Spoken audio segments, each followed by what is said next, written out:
ठीक है। देसी चूचे वेचने आ ते ये वेच के ते भैन भरावां दा जिहड़ा ना निज़ाम चलाए है। ठीक है। यह निक्के सारे कारोबार ना घर दा निज़ाम जिहड़ा है बड़ी मुश्किल ना हो रहा है। ठीक है। ते 10 दिन पहले मेरे 15 किलो चूचे जिहड़े मर गए न, वो 10,000 मैं लैके ते चूचे पवाए आन। ठीक है। तो 10,000 लैके चूचे पवाए आन तो चूचे गए आन मर। बोरी पा के ते साइड पर रखे आन, पिंजरी साफ करूए तो 5 मिनटां मैं कड्ढे आन तो चूचे मर गए हाँ। तो वो चूचे मरने के बावजूद जड़ा ना उल्टा 10,000 का कर्जा ही हो गया। तो देसी चूचे ने 4-5 तो इन्होंने ना घर का निज़ाम चला रहे हैं।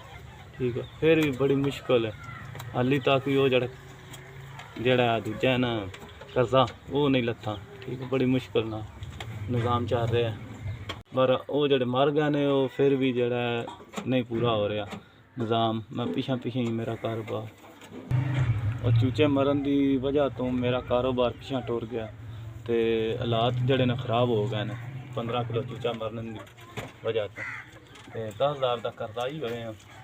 वो कर्जा भी नहीं लत्था तो घर के हालात भी खराब ने।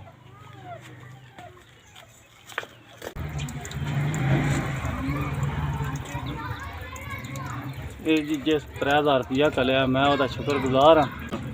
तो हुण जड़ा निज़ाम ठीक हो गया तो कोई कोलो पा के तो मैं लै आवांगा 10 किलो चूचे लै आवांगा तो अल्लाह करे दा निज़ाम चल पवेगा।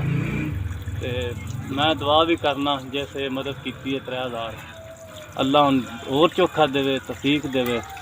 ठीक है। उन्होंने अल्लाह जिंदगी देवे। मैं हर वे उन्होंने दुआ करना वा उन्होंने रब चोखा देवे। मैं SBS का जरा शुक्रिया अदा करना जिन्हें मदद मेरे तक 3,000 पहुँचाई है। सलाम है।